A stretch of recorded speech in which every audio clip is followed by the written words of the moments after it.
Welcome to the Widowed Parent Podcast with your host, Jenny Lisk. Hey everyone, it's Jenny Lisk, and this is episode 22 of the Widowed Parent Podcast. I had such a great discussion with Riley Elliott for this week's show. Riley lost her dad to brain cancer when she was just 7 years old. As a widowed parent, I always think it's helpful to hear the perspectives of people who are now adults and who lost a parent when they were a child or a teenager. It's not like that's going to tell me exactly what my kids will go through, but it does give me a lot to think about and be on the lookout for, and really it helps me figure out how to better support them.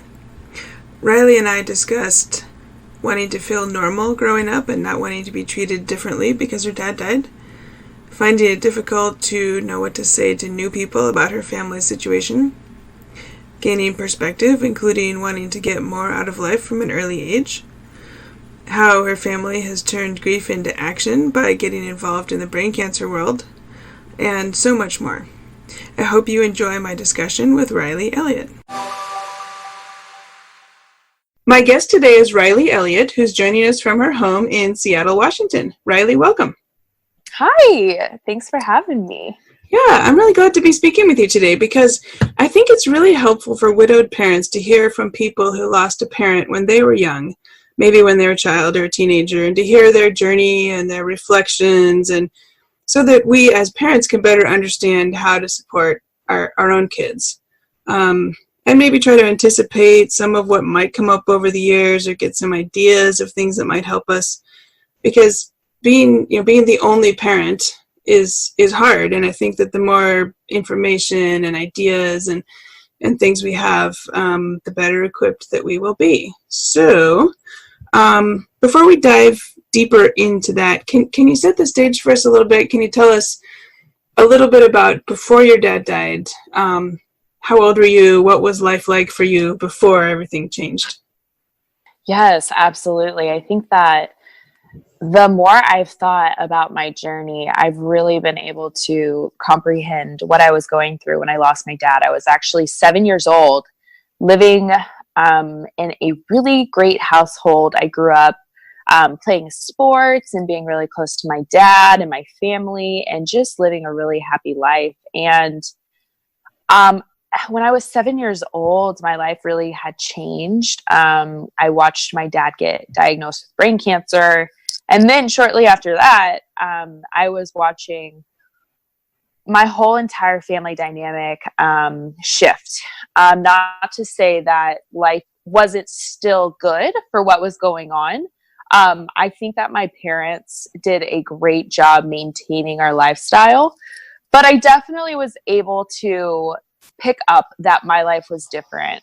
And so the more that I have lived this journey out, I'm now 25 years old actually, and so much has happened during that time. I'm really able to comprehend what worked, what did not work, why it was so hard maybe as I got older in my teens and going to college, and what is really just good now and what I'm grateful, I guess, looking back. So I think that it's so important just to reflect the older you get and talk about it. And I think the biggest thing is if you can kind of dig down and be able to go into like those feelings, I think that's what's able to help you as a child who lost a parent still live out a good life, a great life, actually. So that's kind of what I hope to shine light on is my strategies over the years and how I was able to maintain my relationship with my family still, and what it's looked like to still have a positive attitude. Mm-hmm. Yeah. Good. Great. Well, I'm really looking forward to talking to you about all of those things, actually. Just a little more on just to kind of get the basics of the history. So how long was your dad sick for? So my dad was sick for about just over 3 years. Oh, wow. Okay. So he was Wait, he was 7 when you were 7 when he was diagnosed, or when he died? Let's see. I think I was, let's see here. I think I was about 7 when when he had died. Okay, Yeah. so you were really small then. You probably don't remember what it was like before he was sick?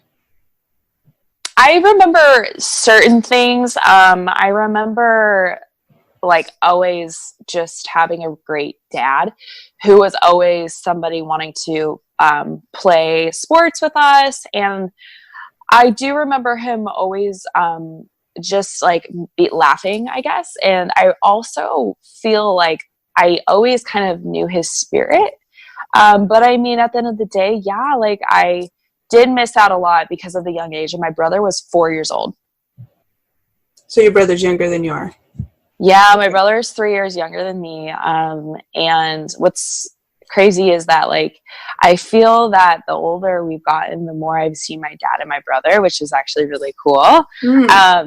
Yeah, so I guess that is something just to be super grateful for. Every single time I, like look at him, I definitely can see my dad in him. So that's good. Yeah, that's cool. That's cool. Yeah. So, all right. So then you were 7 when your dad died. So do you remember those early months or years, kind of that early period after he died? What was particularly difficult for you during that time? Yeah, it was mainly just feeling like something was missing. Obviously, you have a lot of emotions, and I would say that a lot of those early years were like were just a blur. I mean, I think that I was depressed as a child. I would say that even though I said that our lifestyle was still very similar, looking back, I did notice that unfortunately, I feel like I lost a lot of friends because I was going through like depression as a child. Looking back, but I was still able to maintain all my sports.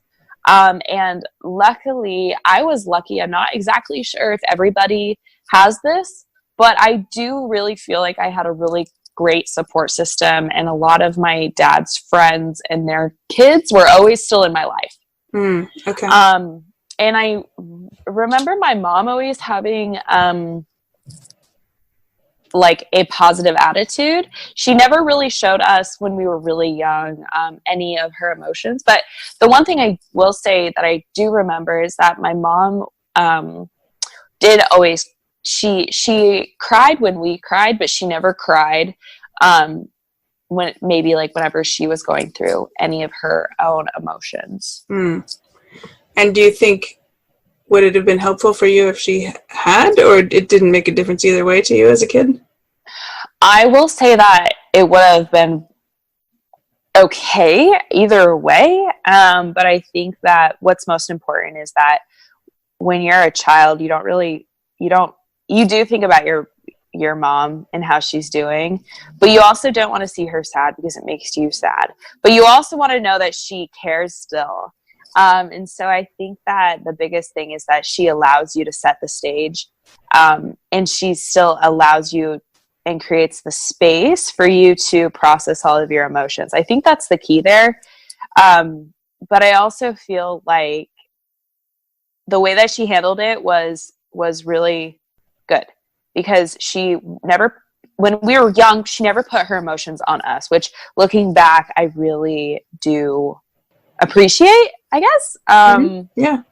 Okay. And you mentioned a moment ago about you felt like maybe you were depressed as a child and maybe lost some friends. Do you think that there's, like, I'm thinking about for people who may be in a similar situation with their kids, is there anything, looking back from now, from the perspective as an adult, that, like, if something had been different, or if you had, I don't know, some I don't know what I'm trying to say. Do you think there's something that you could tell parents now maybe that would help them if they have a kid in a similar situation?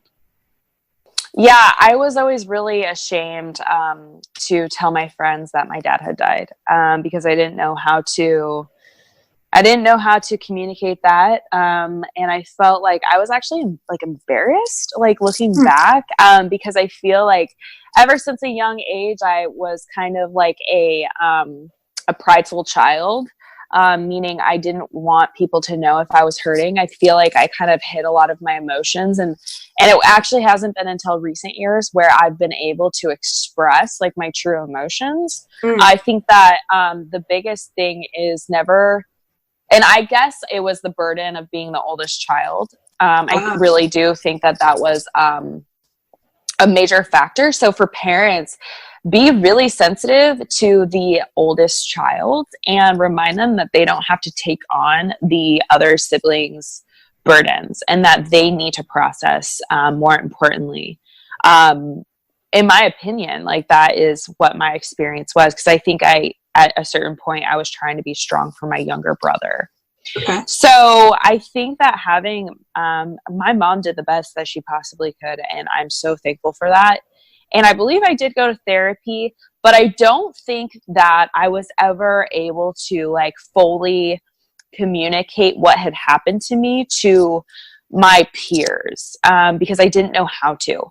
Okay. And so if there's any way for parents to help their kids communicate to their peers, because it was easier for me to communicate what had happened to me to adults.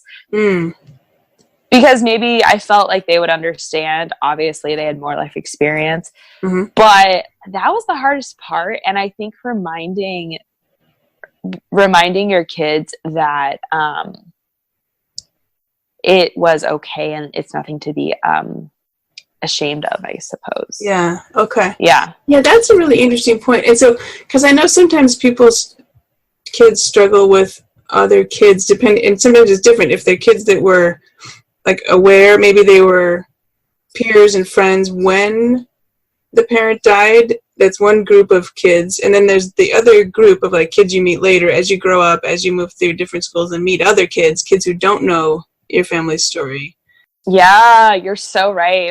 That was always like a very interesting dynamic. And I remember like always never knowing how to communicate my family dynamic to new people, new teachers, like especially new parents, like new friends.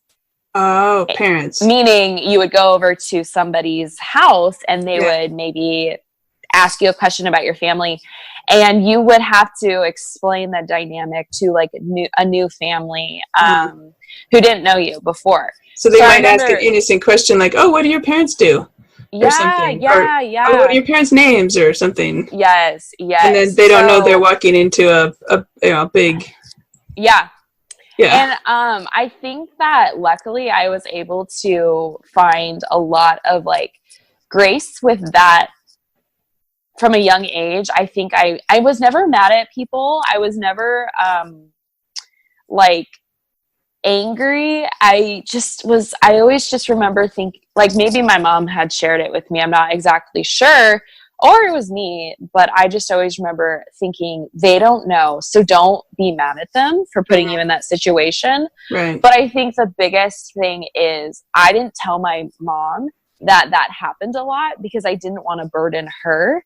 So I think that when those things happen, the child needs to be able to communicate that, because that would affect me for weeks. And most people never knew about it, including my mother. So I would suggest like not making it a huge deal, but also allowing the child to process that and get it off their chest so that they're not hiding it. Because I think burdens develop in hiding. And when you're able to bring it out in the open, that's when those pains and those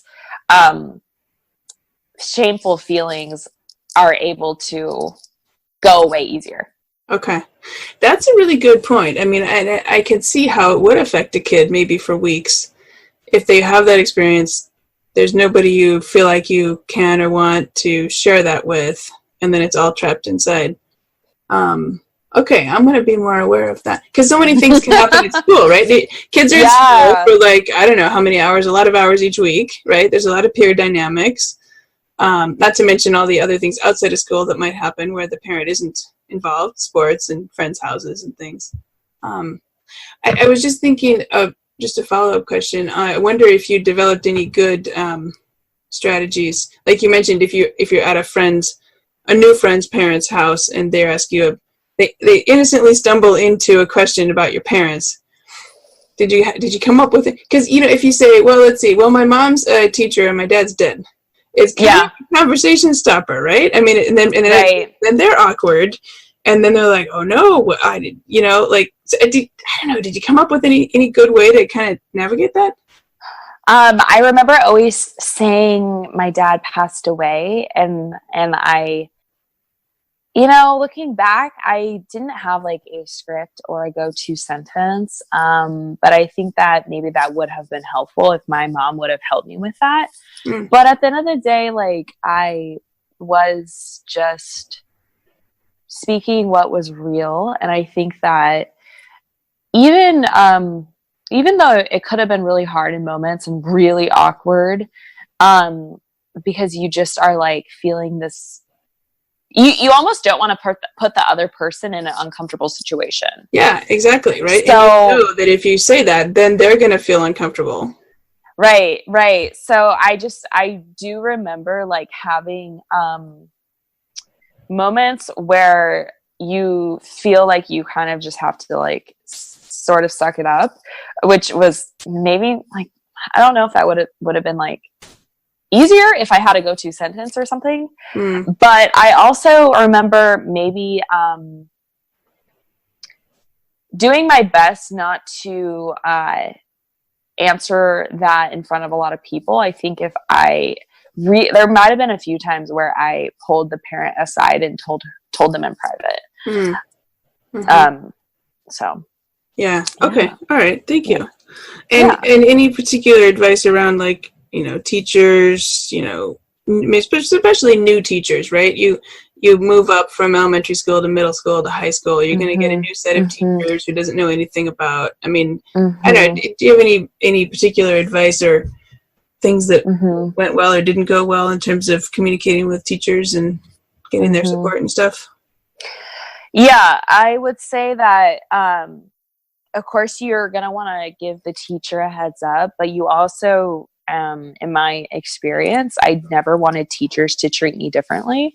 And so I think that the teacher absolutely needs to have like a understanding of where you're at. And if they do treat you differently, at least in my case, I always really appreciated when teachers did it in private and not in front of my peers. It was, I think looking back, all I really wanted growing up was just to feel like I was normal and that I wasn't special. And there was a lot of times where I just didn't even want, like, it's like, you didn't want anybody to know just because you didn't really want to be treated differently when you're at school, I guess. In my experience. I've heard that from a lot of people that their kids don't want to be like the kid whose dad died. Yeah. Right. And what's good is that a lot of my friends never really treated me that differently, which was really nice.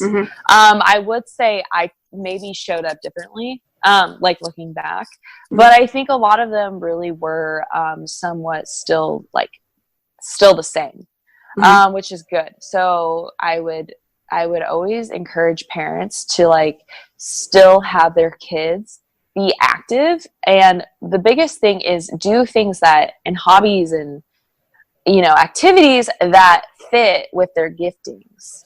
So really being intentional with like what your child just is good at and whatever makes them happy, and just like, not like pushing them towards that, but just continuing to show them that they matter and that this incident is not going to control their life and that they can still live out like whatever they want to do, I think was super important. So like I continue to play sports. I always continue to like go skiing. And looking back, like I still have beautiful memories, like with my dad and without my dad. But at the end of the day, I was still moving forward. Obviously, there were times where I was very sad, but it's not like my whole entire life died. Mm. Mm-hmm. Mm-hmm. Yeah. Yeah. So one of the things that I hear a lot is that one of the things that can be challenging about kids in grief is that, especially if you're young when you lose a parent, that as you go through different developmental milestones, kids end up kind of re-grieving, right? So they have one understanding of their loss when they're, say, 7, and then they hit maybe middle school, and they've got the puberty brain upgrade, right? So now maybe they have a whole nother understanding. Is that something that that you think you experienced, like re-grieving as you went through different developmental milestones? Yeah, absolutely. Like 100,000%. This is something that I am currently experiencing more than ever right now. I'm in my mid-20s. I would say that just being reminded, like by close family friends and my mom, that like my dad would be really proud of me. Still, like with my life now, I think has been really helpful, and that's also allowed me just to still be happy with my life decisions. I would say that my biggest challenge is just not having like the that go-to like support system, I suppose. And so in my life, I've had to find different people to help me in different seasons of my life.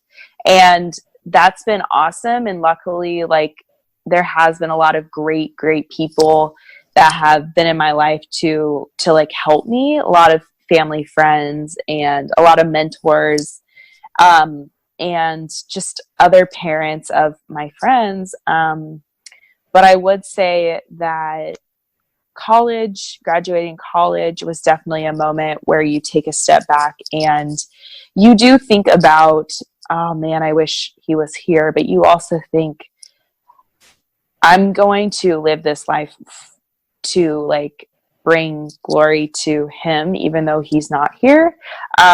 And it's really bittersweet, and you do have to process a lot the older you get, because the older you get, you really do have an understanding of what happened to you when you were such a young child. It's hard, but it's also it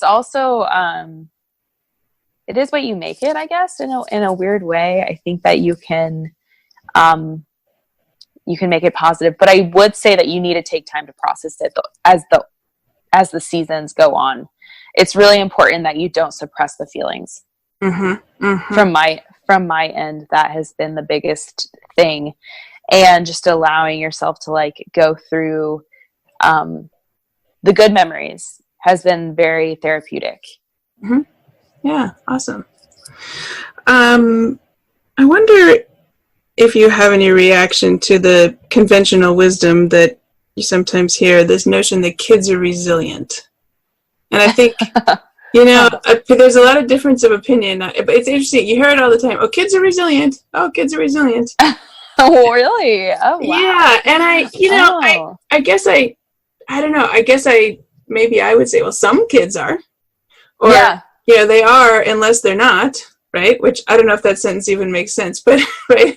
Like sometimes I think people use the sentence to mean, oh, don't worry about the kids, they'll be fine. And I think maybe some kids that's true for, but some other percentage of kids that's not necessarily true for. So I'm wondering if you have any reaction or comment on that notion.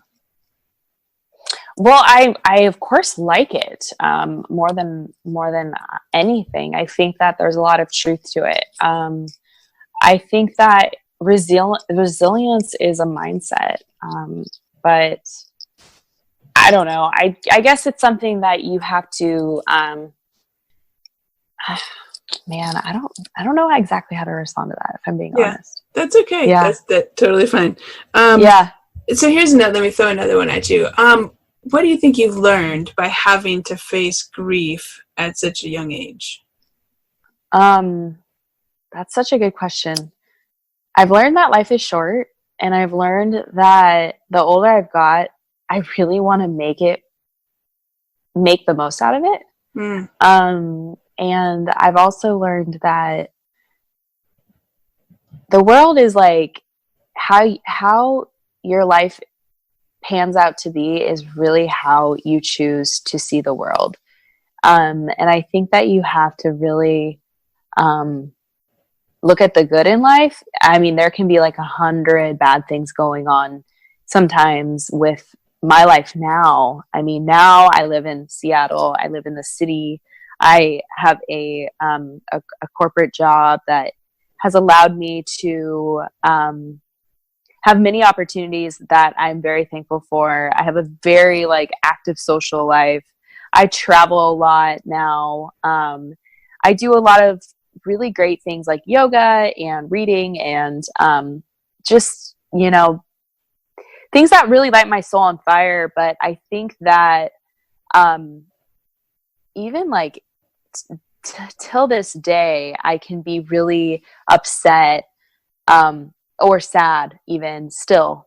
But I can continue to look at the good, meaning my dad is still such a important person in my life, despite that he died when I was 7 years old.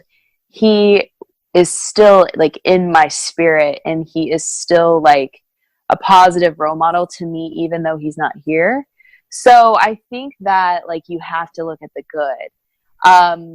And like you have to, I think about like, even though he's gone, he still created my brother, and he also still made my mom really happy when they were together. So I think that my point is that what death has taught me from a very young age is that even though bad things happen, there can still be a lot of positive that can pan out. You might not see it right away, but I think that like, I know I'm rambling right now, but it's still just very important to me, like, to get that point across.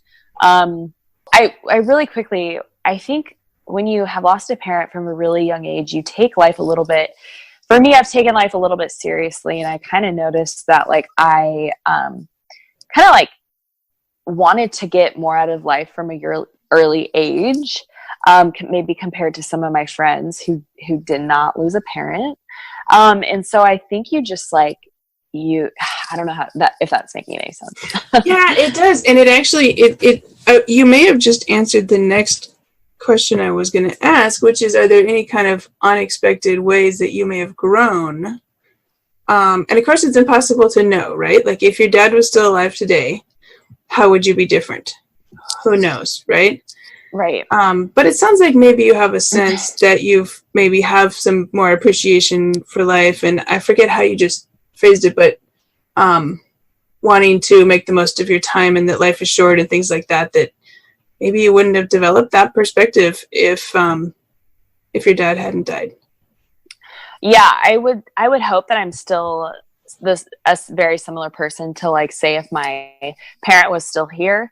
But I will say like I really want to still be Riley despite of like whatever happened to me from a young age. Mm-hmm.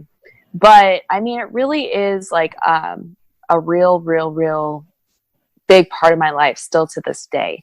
There's times where, like I was trying to say, like when you have bad days, you do have moments where you look up and you say, okay, this isn't really that bad. Considering what I've gone through in my life, this is not a problem. Mm-hmm. And so I think if anything, it really does teach you how to be grateful for like the little things and the big things and just like everything. You have a whole new perspective of like just how to live the best possible life that you can when you lose a parent. Yeah. Okay. Let's turn to the practical for a minute. Over the years, I'm curious how you and your family have acknowledged or celebrated things like your dad's birthday or his death anniversary, what kind of things has your family done for that? Yeah, I think that transition was like very therapeutic. So two things come to mind. Every single year on my dad's anniversary, we were never shy of going up to his cemetery. We really actually tried to make like a fun day out of it, and we would go up there, bring flowers. I remember like cutting the grass like around his tombstone. And I always remember crying my eyes out and it being really, really, really hard, but always having like a sense of peace whenever I left. So like oftentimes we would do that like every so often.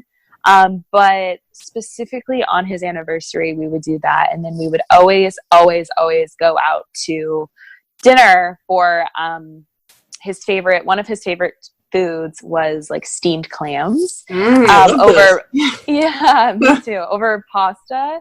And I always just remember like the taste of, like that oceany taste when you eat like clams. Well, I always still even do like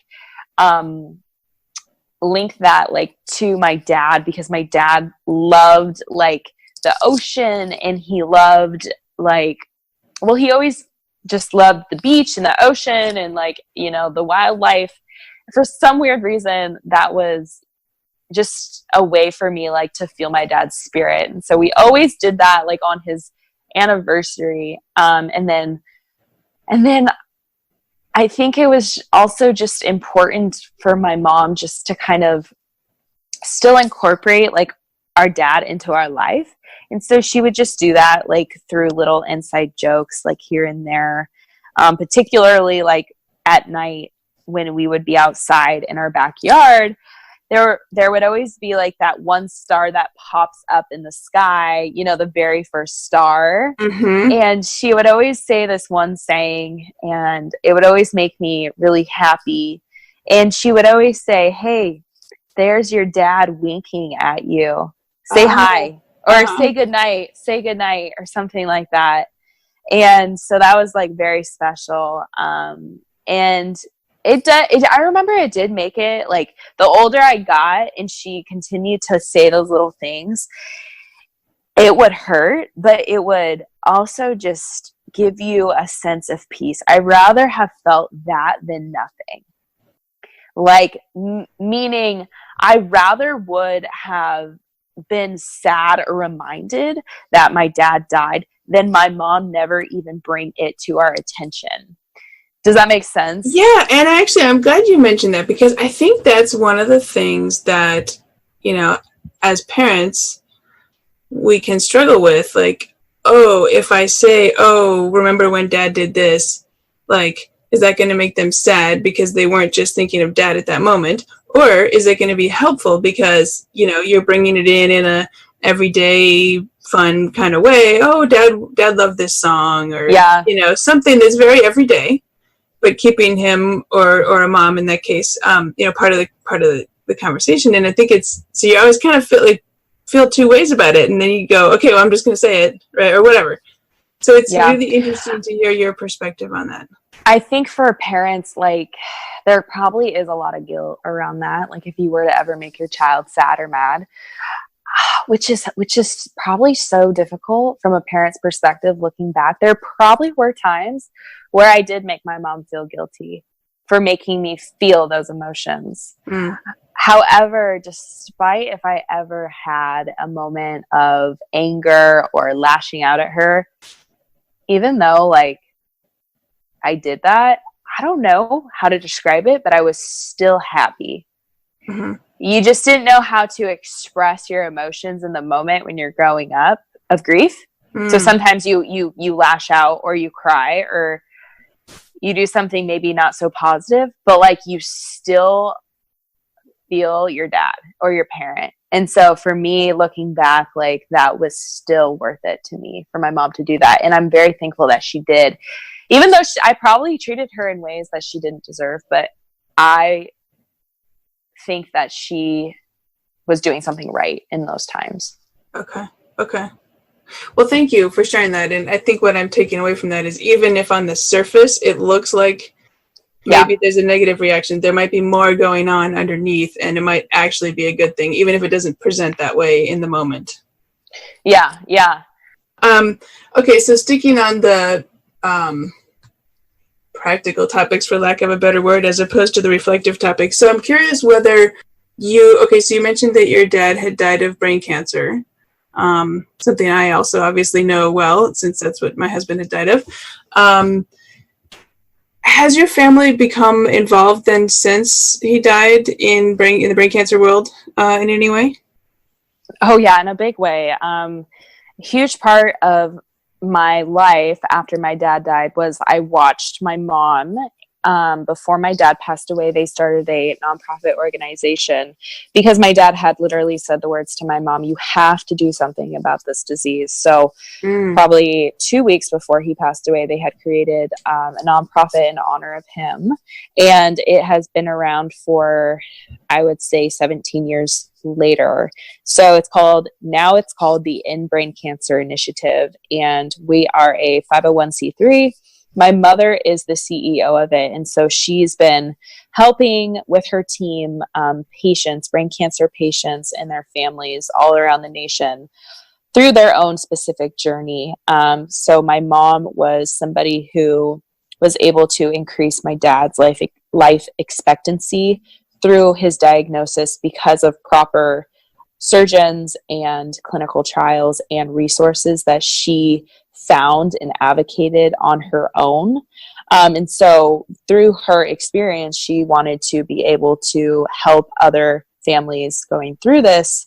And she has absolutely been able to accomplish that in the brain cancer community and gone on to do way more than we ever expected her to. And so my mom puts on everything across the board in hopes to make a difference in brain cancer patients' lives. Everything from fundraising events to working one-on-one with patients and their families, to doing all of the research and the back ends of finding the best clinical trials, and just overall being a patient advocate in this community, and always being out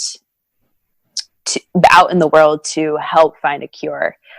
So yeah, I have watched my family get very involved in the brain cancer space. And it has always been, ever since my dad passed away, something that my family has put a lot of effort and time into, just because we experienced it ourselves, and we were able to at least help people through their own journey. Mm-hmm. Mm-hmm. That's amazing. Yeah. Okay. Thank you for telling us about that. And it's, I mean, your dad died 17 years ago, and glioblastoma must have been a much worse prognosis back then. I know even 3 years ago when my husband died, it was a terrible situation. And even now, in the last couple of years, they've come out with some pretty cool, some promising treatments and promising research. So I think it's pretty exciting to watch some of that. Yeah, it's been very interesting to watch, and exciting to watch. And those things are things to be super grateful for. Yeah. I also think it's cool, speaking as a parent, I think it's neat that your mom has modeled that you can take an idea and run with it, and turn it into something really impactful. And I think that's a great example to set for kids, and a great example maybe for, and if your spouse dies, your life is completely turned upside down and everything's changed and it's not what you wanted. And the fact that she was able to take that idea that started with her and your dad and run with that, I think that's really amazing. I think it's great that she's done that.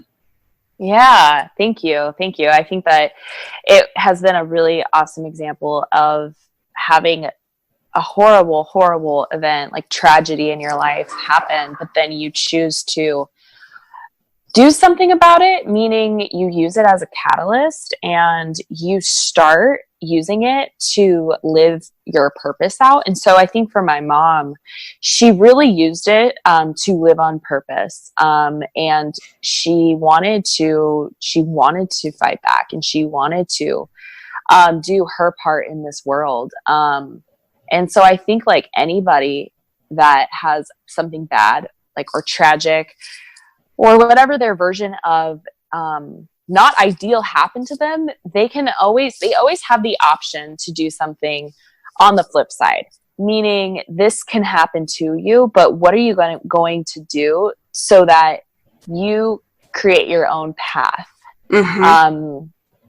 I think that my mom has been a great example. Absolutely. She is somebody who leads from the front. And I think that at the end of the day, everything that she's done, she always has the goal to help the brain cancer patients first and foremost. Mm-hmm. And I think that's really cool. I think that that's like in every great organization across the board, or any great business or impactful leader, they always have the people first and foremost. And so I think that's one of the best things that my mom has done with our organization. Yeah. No, that's cool.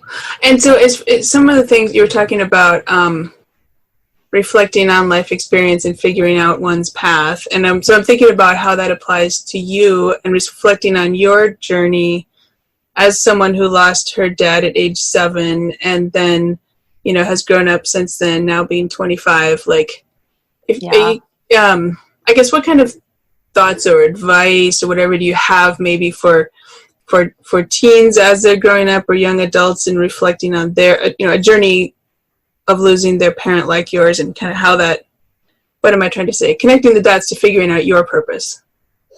Yeah, I think that the biggest thing is just not being ashamed of your journey. Meaning, I know that I mentioned this earlier, but I was very embarrassed and shamed by my family dynamic. I don't know why. I think it was just because I respected and like really looked up to my dad. I thought he was literally like my hero. And so I remember being very confused to why my hero was one day there and one day gone. For a really, really, really long time. And I think that over the years, especially as I've gotten older, the first thing that I've been able to do for myself to like help myself live a positive life was never letting myself feel that shame, I guess. Instead, there were like many times in my life where I used it as fuel, meaning I tried to say to myself, okay, my dad is not here. However, how can I still live the best possible life so that if, say, he was here, he would be proud of me? And not so much put on a performance for other people, or fake like a life or anything like that. But authentically, I continue to ask myself, even from a young age, I think subconsciously I was starting to ask myself like this around like age 10. But I remember thinking authentically, like, would my dad be really excited for me in my life if he was still here? And I remember thinking like, okay, my dad just wanted me to be the best positive version of myself. And so if I can do that, then I am going to still make him happy, and he can still, I can still live out his legacy in that sense. So what I did was, I remember it wasn't actually until college, but I remember just like staying really intentional with my activities. So I always try to do things that I could put my attention into.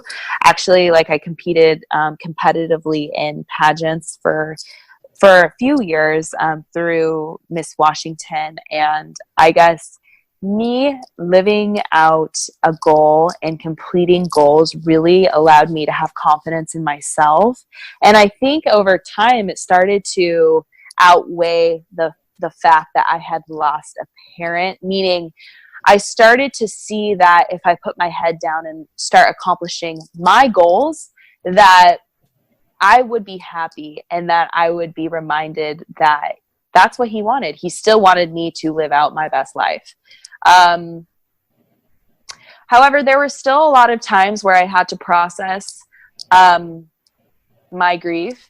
And I think the biggest thing for me was being really sensitive to my emotions and giving myself the space to feel them. And so I do remember there was a lot of times where I would go off into nature and I would process them, and I would journal. Actually, I still journal a lot. I still listen to I listen to a lot of music, but I think that, yeah, figuring out those healthy habits that just allow you to stay positive was something that I figured out pretty early on. I don't know if that's helpful, but hopefully that is. No, it is. Yeah, it is. Yeah, thank you. Thank you for sharing that. Let's veer back to the practical for a minute. It has been 17 years, and I believe your mom has remarried. She has. She remarried to a great guy. And looking back, I'm very, very thankful that she did remarry, because my mom does deserve to find that happiness. I think that what helps me is when my mom actually in private has acknowledged that he is not my dad. I think that she has done a really good job respecting her second marriage, as she should. However, from a relationship standpoint, from a child and the parent who's still alive, I think that the child does deserve to know that he is not going to replace your mom or your dad who had died. And so that was very important to me, and I needed my mom to make that very clear to me. And in my journey, that is something that really helped me. Mm-hmm. And you were a little bit older, I think, when she did get remarried? I was. It was about 10 years later. So when I was 17 years old, I was just going into my senior year of high school. So it was definitely a very challenging time, full of a lot of emotions. Add applying for college and being being in high school, and then watching your mom get remarried. It was very challenging. But I mean, looking back, it's like, if that didn't happen, then it would have happened at another time. So the timing, you have to trust the timing, I think, on those things. Because I mean, it has been a very positive thing looking back. Yeah. Okay. Yeah. Thanks for sharing that, because I think people are interested to know how it is from the kid's perspective. So I would say that there might be a season in there that is not pretty. I'll be honest, it was pretty messy, because you are watching a new individual come into your life that doesn't look, talk, act anything like what you wish was still there. Mm-hmm. However, you are seeing still a positive thing come into your life. But I will say that I think that the parent hiding anything is not doing a service to your child, who just wants to still feel connected. So it's definitely a very challenging time for that parent who is redating or even remarrying. I would say, looking back, I wish I gave my mom some more grace during that time, because she was really doing the best that she possibly could. However, I think it really comes down to wanting to just feel that love and connection with the parent that is still alive, and having the fear that she's going to leave too. So that was probably the biggest challenge for me, is just being really, as a parent, being really sensitive to your child, watching you create a new life outside of their mother or their father, is very, very scary. So be really, still live your life. I'm not saying that you should never find love again whatsoever. But I will say, anything you can do to support your child in feeling like they are still a priority is key. Okay. All right. Thank you. We're actually reaching the end of our time here. If I have just a couple more questions. Yeah, that's totally fine. We can go. We can. Okay. Them. All right. Yeah. No. We could just keep talking all day. I know. We gotta. Yeah. We should definitely. I know. Block out another hour. Exactly. I know. Maybe we'll have a part 2, right? Like, right. 6 months from now, Riley part 2. That'd be awesome. All right, so let me see here. Oh, here's a fun one. All right, if you could say one thing to your younger self, what would it be? Oh my goodness. That is such a good question. Let's see. I would say you're still going to have an amazing life. I think I always knew that deep down. I think that I've always kind of wanted to live a really great life. Not so much like materialistic things. But I remember from a young age just like wanting to go out into the world and find what the world has to offer. And so I think that there was never really like too much of the feelings of thinking like that my life isn't going to be as great. But I do remember it hindering just my excitement for my life.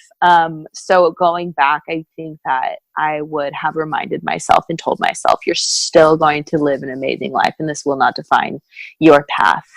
Mm-hmm. Mm-hmm. And what do you wish that your dad knew about who you are today?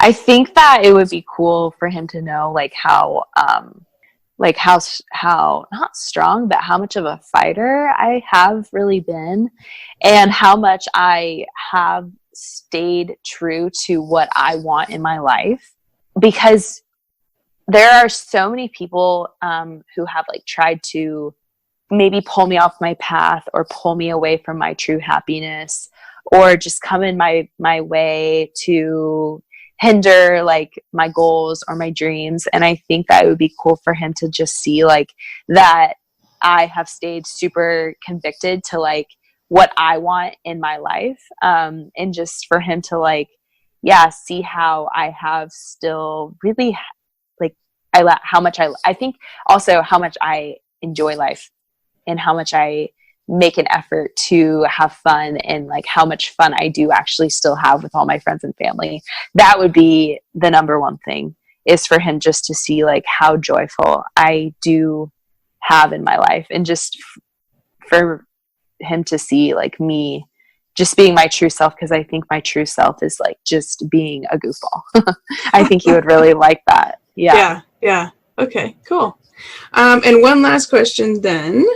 If you could say one thing to adults, parents who might have a grieving child in their life, what would you say to them? Yeah. Oh man, there's probably so many things, but the one thing I would have to say about giving a parent advice on what to tell their child is they don't have to live with this guilt for their entire life. Meaning, I still want you to be happy.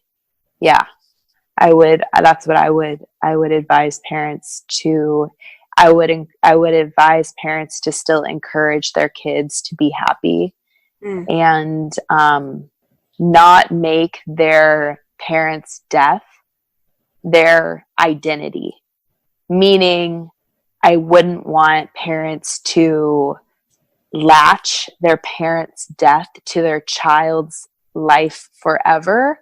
But I would also say that they need to acknowledge it because it is a part of their life.